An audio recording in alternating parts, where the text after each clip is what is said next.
Assalamualaikum warahmatullahi wabarakatuh. Saya Ayu Dwi Susanti dari kelompok 5 akan mempresentasikan tentang kewajiban hukum. Yang pertama yakni tanggung jawab auditor.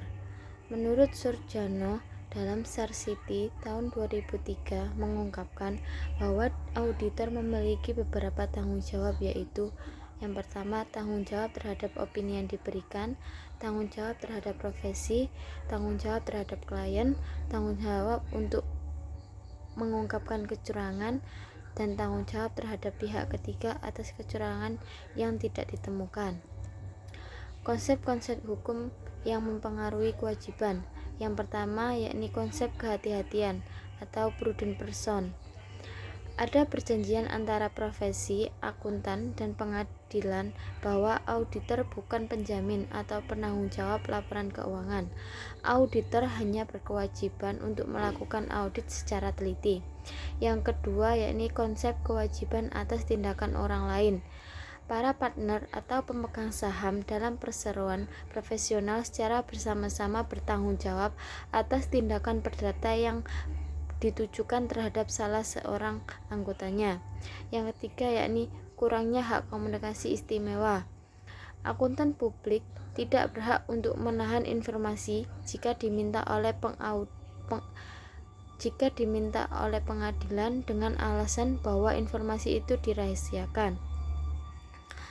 Yang membedakan antara kegagalan bisnis, kegagalan audit, dan resiko audit yaitu yang pertama, kegagalan bisnis terjadi jika perusahaan tidak mampu membayar kembali utangnya atau tidak mampu memenuhi harapan para investornya.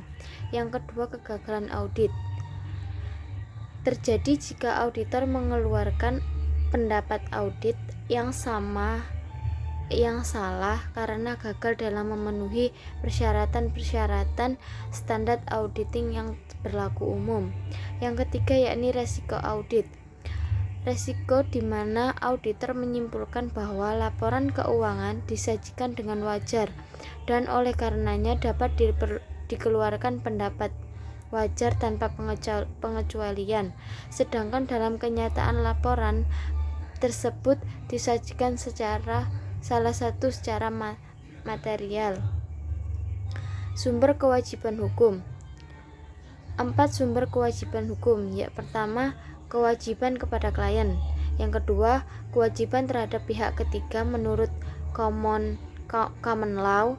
Yang ketiga, kewajiban sipil menurut Undang-Undang Sekuritas Federal. Dan yang keempat, kewajiban sipil menurut Undang-Undang Sekuritas Federal. Terdapat 4 sumber utama kewajiban hukum auditor secara dan juga contohnya yaitu kewajiban klien atau common law. Contohnya, klien menuntut auditor karena tidak menemukan penggelapan selama audit. Yang kedua, pihak ketiga atau common law. Bank menuntut auditor karena tidak menemukan salah saji yang material dalam laporan keuangan. Yang ketiga, Federal Securities Act. Pada pemegang saham menuntut auditor karena tidak menemukan salah saji yang material dalam laporan keuangan. Yang terakhir yakni kriminal.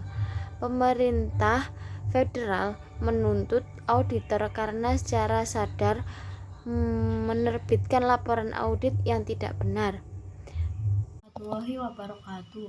Perkenalkan, nama saya Dwi Istiana. Saya akan melanjutkan tentang teori kewajiban hukum. Materi selanjutnya definisi dari terminologi hukum. Kelalaian dan kecurangan ada 5. Pertama, kelalaian biasa. Kedua, kelalaian kotor. Ketiga, kecurangan konstruktif. Keempat, kesalahan karena kelalaian. Kelima, kecurangan. Kewajiban kepada klien.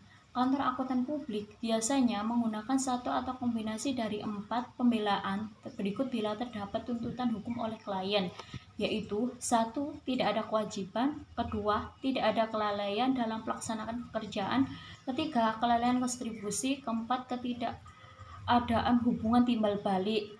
Tanggapan profesi terhadap kewajiban hukum. Ada banyak hal yang dilakukan organisasi auditor dan profesi secara keseluruhan untuk mengurangi resiko terkena sanksi hukum. Beberapa langkah positif yang dapat dilaksanakan yaitu: pertama, riset secara berkesinambungan, kedua, penetapan standar dan aturan, ketiga, menetapkan persyaratan untuk melindungi auditor, keempat, menetapkan persyaratan penelaahan sejawat, kelima, sejawat melawan hukum, keenam, pendidikan bagi pemakai laporan, ketujuh, memberi sanksi kepada anggota karena hasil kerja yang tak pantas, kedelapan, perundingan untuk perubahan hukum.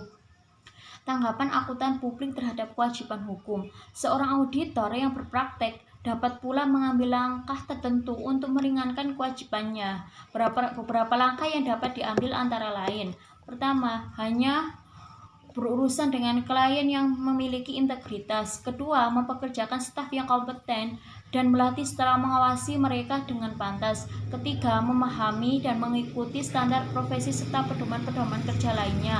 Keempat, mempertahankan independensi. Kelima, memahami cara kerja industri dan operasi klien. Keenam, melaksanakan audit yang bermutu melalui bahan bukti yang cukup dan pertimbangan yang tepat. Ketujuh, mendokumentasikan pekerjaan dengan pernyataan. Kedelapan, mendapatkan surat penugasan dan surat pernyataan. Kesembilan, mempertahankan hubungan yang bersifat rahasia. Kesepuluh, perlunya asuransi yang memadai dalam hal tuntutan hukum.